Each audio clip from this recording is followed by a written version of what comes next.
about vinyl is its organicness, and it's how warm the texture is, and the very physical act of playing a record is very enjoyable. That's what I like about vinyl.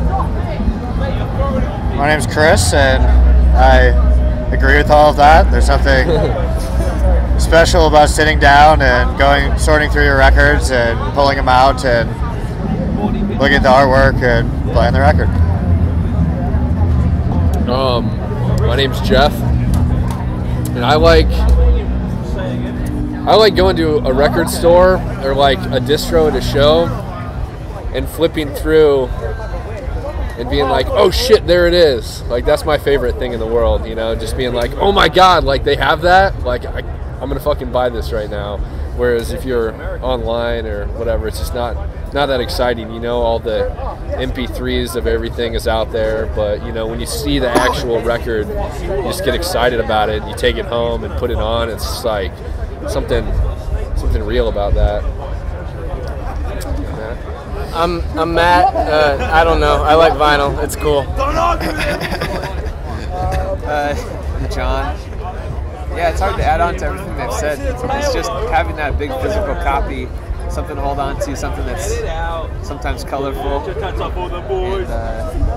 just you have all the lyrics there normally, and just all the artwork, just something that you can really soak in and look at. It's not tiny like a CD or that you don't have with a digital thing.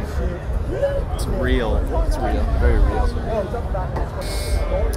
Yes. Sorry, yeah, this is... no matter how this may appear, we're not drunk yet. We will be, though. By the time Madball goes on, we're going to be drunk. Madball's playing? Madball's playing at 7 o'clock. That's awesome. So, fuck.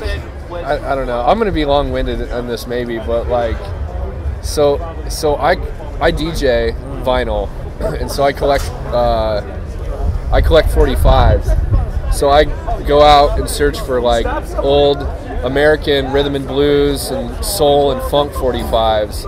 So I have a lot of rare records in that, you know, like I have a lot of prized possessions, but most of my prized possessions for records aren't like hardcore punk records. They're like, you know, old American 45s. So that's something kind of unique I'm into or whatever. Anyone else got a comment on certain copies of a record you got that's cool? I have an Apocalypse Hoboken 10-inch. That's fucking random. I was on vacation with my family, and my aunt lives in New Jersey, and I went to a vintage vinyl in New Jersey, and I got this record, The Trouble, Crime and Punishment 7-inch, and I bought it because it looked punk. And I was like a junior in high school or something like that, and it just looked really punk. It's got like barbed wire on the cover, and it has like a cop arresting a skinhead kid, and like I was just like, that looks so fucking punk. So I bought it. It's honestly one of my favorite records to this very day. It was like a huge influence on like me wanting to sing in a band. It's a really, really great album and a great band. So that was my first record. It was my first vinyl. Super memorable for me. I got the record stolen, and I bought another copy off eBay just so I could have it. So, first records? I don't remember. I have no idea. I remember first cassette, but not. Maybe first sad. CD, but not first record. I kind of started listening to records. My older brother and sister had like really old stuff, like that Herb Alpert. The Tijuana Brass? Yeah, the Tijuana Brass. Taste of honey? Whipped cream on the boobs? Yeah, definitely. Everyone knows that record. Definitely check that out. But, Remember my parents had a big record player, one of those like furniture record players, you know, that like... The console. Yeah, like, I mean, the thing's like, you know, this from that pole to that pole long, and like open it up and put like the record in there. It's a wooden cabinet. Yeah, wooden, like completely enclosed, like wooden cabinet. Way more space than what's needed for 2 speakers and like a record player, but...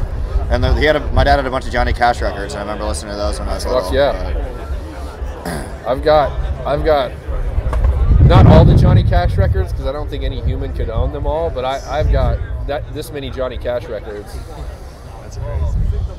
We were just having a conversation about this earlier, and it was CDs, but we were talking about how, like, growing up that, you know, like, there wasn't the internet and there wasn't all these social media sites, and so like, you know, the Fat Records compilations, they were CD compilations, but the compilations they put out and the Epitaph, like, you know, stuff they put out, it's how we heard of a lot of bands for the first time. It's just like, you could buy them for $2, you know, you could buy a CD for $2 and hear like a bunch of new bands that you'd never heard before. And I feel like that's kind of been lost in, you know, with the social media and internet now, but I know it's not vinyl related, but it, you know, similar, I guess, with the compilation. We were talking today. The first time I heard Poison Idea was on I think it was Punkorama.